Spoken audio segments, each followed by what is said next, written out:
Halo para Wadwers dimanapun Anda sekalian berada, kita berjumpa lagi ya, miring belangkonku. Kita berjumpa lagi bersama saya di channel Wadu Sanjaya. Kita akan membahas suatu pusaka yang sangat sakral, sangat wingit, dan ada hubungannya yang sangat erat dengan negara kita, Nusantara atau kita sebut Indonesia, NKRI. Pusaka apa itu? Simak videonya.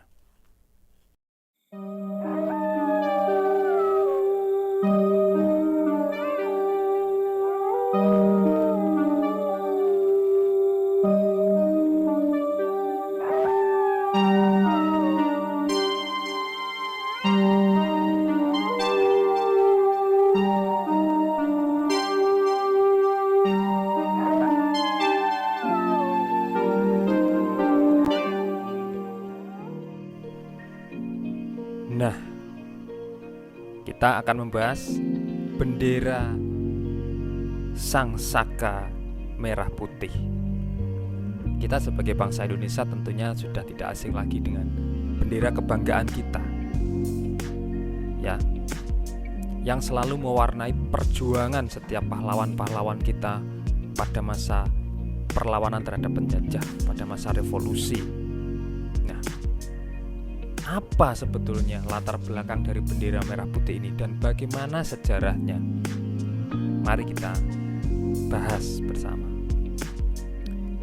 Jadi, merah putih pada masa kerajaan dulu, khususnya pada masa kerajaan Hindu-Buddha, warna merah dan putih ini memiliki arti yang sangat mendalam. Ya, merah dan putih merupakan simbol dari lingga dan yoni. Nah, lingga dan yoni seperti yang mungkin teman-teman sudah tahu, lingga adalah simbol dari Dewa Siwa atau Tuhan atau Bopo Angkoso. Ya, sedangkan yoni merupakan simbol dari Ibu Bumi, Ibu Pertiwi. Nah, mari kita bahas satu persatu. Jadi panji merah putih ini memang sudah ada sejak masa yang lampau, sudah lama sekali, khususnya mulai dari Airlangga yaitu Kahuripan. Itu mereka sudah menggunakan panji merah putih. Ya. Bahkan ini kemudian terus diturunkan dari Kahuripan, kemudian Kediri atau Daha, kemudian ke Singasari dan ke Majapahit. Nah, pada masa Majapahit, karena Majapahit merupakan sebuah empire atau sebuah dinasti yang sangat besar pada waktu itu, kekuasaannya hampir melingkupi Asia Tenggara, sehingga bendera merah putih ini menyebar. Ya, pada masa Majapahit bendera ini disebut sebagai getih getah atau gula kelapa. Nah, oleh karena itu, jika teman-teman mengamati bendera-bendera negara-negara di Asia Tenggara, Southeast Asia ya, ASEAN, ada unsur merah putihnya. Memang tidak banyak, tapi hampir semuanya pasti ada. Misalnya saja Singapura ya. Singapura ini zaman dulu namanya Tumasik. Dia merupakan negara vasal atau negara bawahan dari kerajaan Majapahit juga. Makanya mereka juga menggunakan merah putih. Ya. Kemudian ke Malaysia. Malaysia juga ada merah putihnya kan. Itu juga merupakan bukti bahwa mereka dulu adalah bawahan dari Majapahit. Mereka mungkin menyangkal, tetapi sejarah mengatakan demikian. Ya. Negara mana lagi ya? Banyak sekali ya. Thailand misalnya. Ya, Siam, dulu Thailand disebut Siam sampai ke Champa itu ya. Itu juga merupakan sahabat dekat dan bahkan itu juga bawahan Majapahit waktu itu ya, khususnya pada masa Singasari dan Mataram kuno. Mereka pernah berada di bawah Mataram kuno, Mataram Hindu ya. Kalau kita bicara Mataram kuno itu Mataram Hindu, Mataram lama. Dan negara-negara yang lain yang di wilayah Asia Tenggara ya, umumnya mereka memiliki hubungan atau keterikatan sangat dekat dengan Majapahit. Filipina juga ya. Nah, pada masa kerajaan Majapahit dan Singasari tadi sudah saya sampaikan ya, bahwa bendera ini terkenal dengan sebutan getih getah atau gula kelapa. Nah, warna ini masih dilestarikan oleh saudara-saudara kita di beberapa wilayah ya, misalnya di Madura. Kita tahu bahwa Madura merupakan sebuah wilayah di bawah Adipati Wiraraja pada masa Majapahit itu, pada masa awal Majapahit. Dan orang-orang Madura lah yang merintis atau membantu Raden Wijaya dalam membabat atau membuka alas tarik untuk dibuat menjadi desa Majapahit ya. Sehingga pada ingatan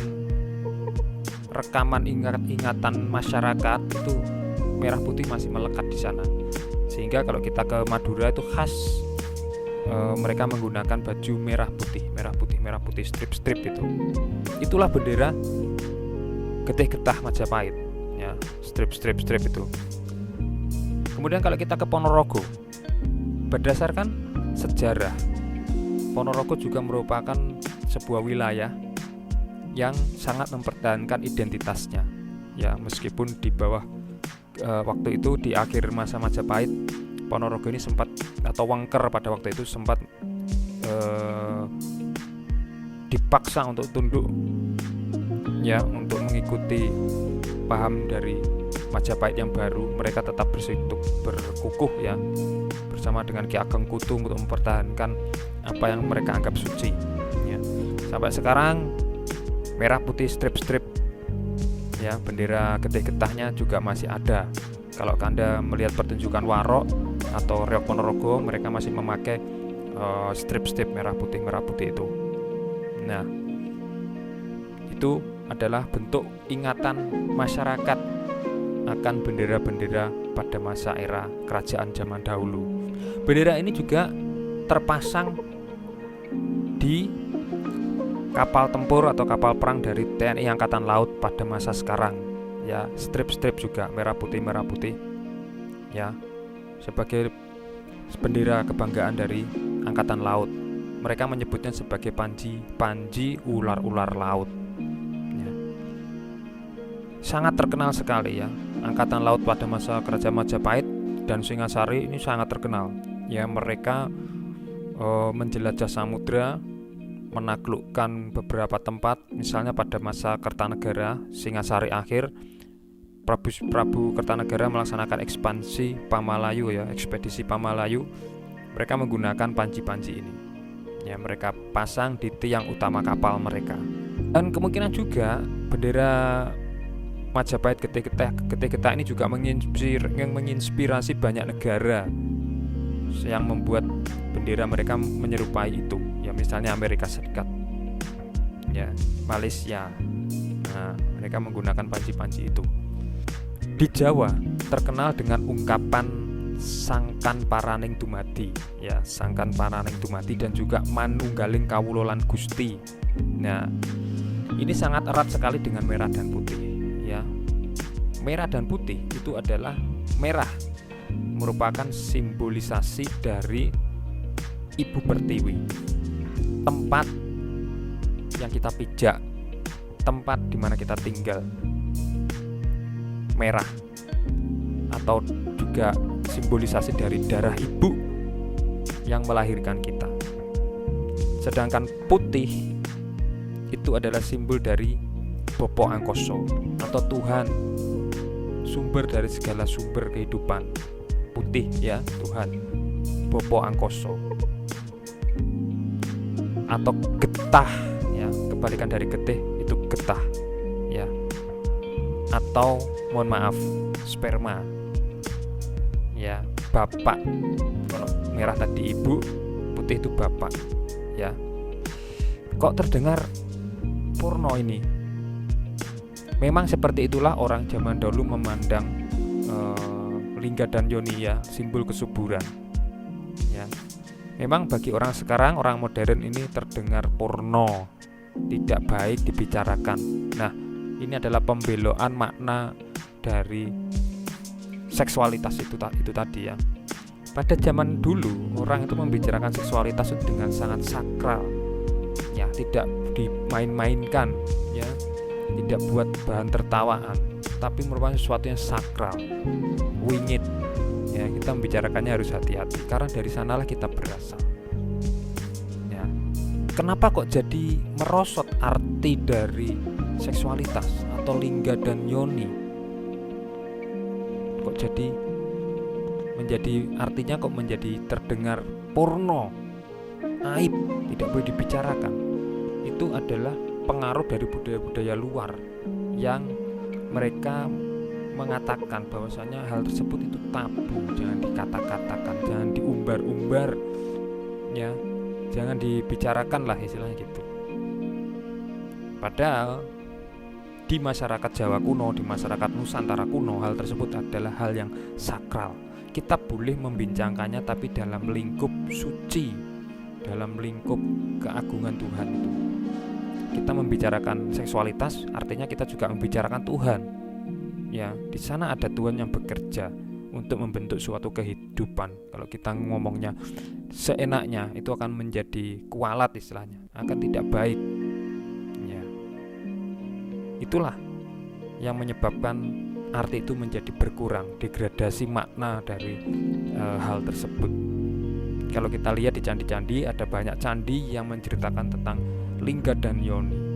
Ya, lingga dan yoni. Kita ngomong lingga dan yoni, kita tuh ngomong tidak hanya di lingkup seksualitas sebetulnya, tapi ini banyak, kosmologinya sangat luas, maknanya sangat luas.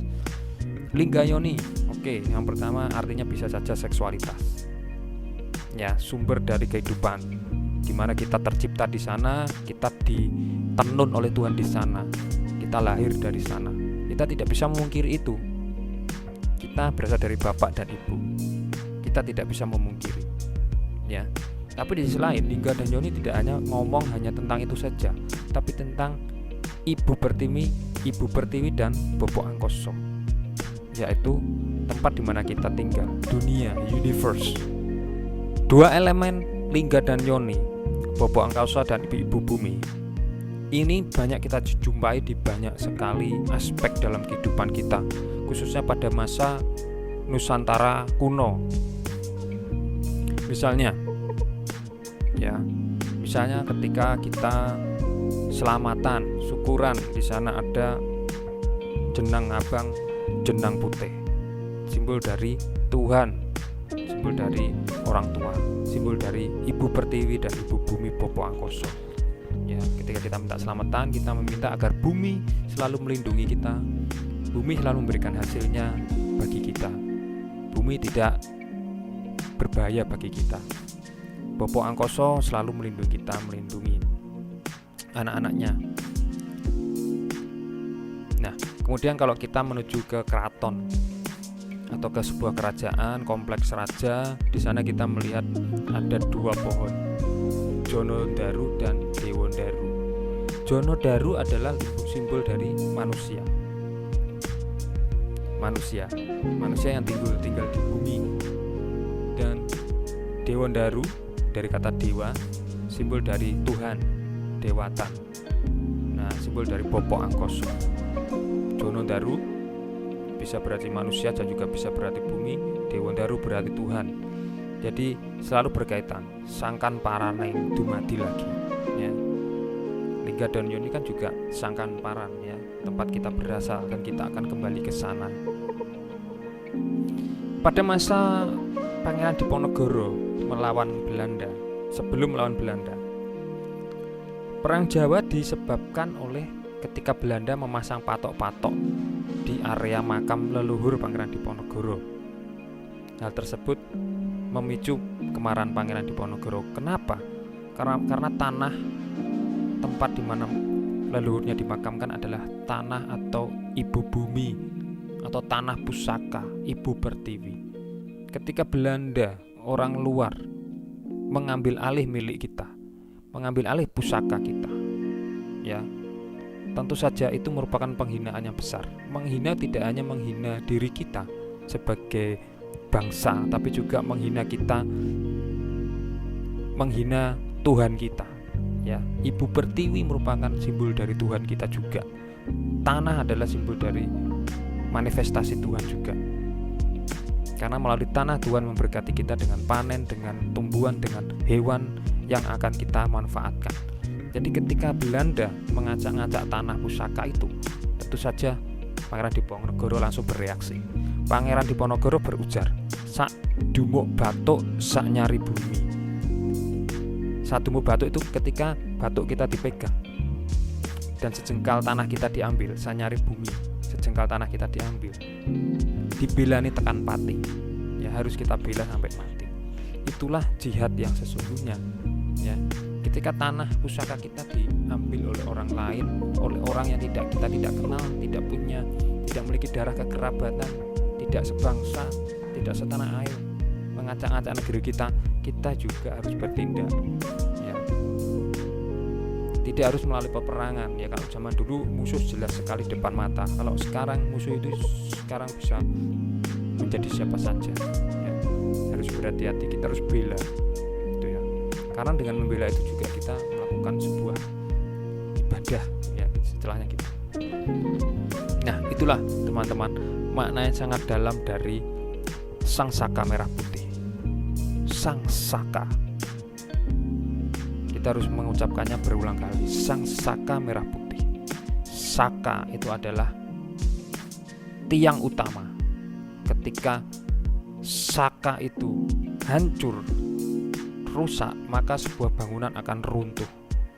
Nah, ketika sang saka ini kita tegakkan, maka tegak jugalah bangunan itu. Itulah simbol dari merah putih.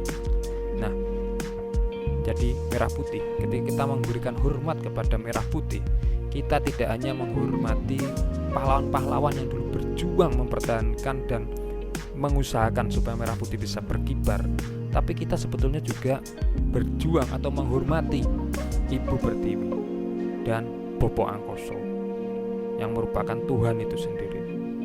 Jadi ketika kita menghormat pada merah putih, kita sama juga menghormat kepada Tuhan. Selain itu, merah dan putih itu juga adalah simbol ibu dan bapak kita atau leluhur-leluhur kita. Jadi maknanya sangat dalam.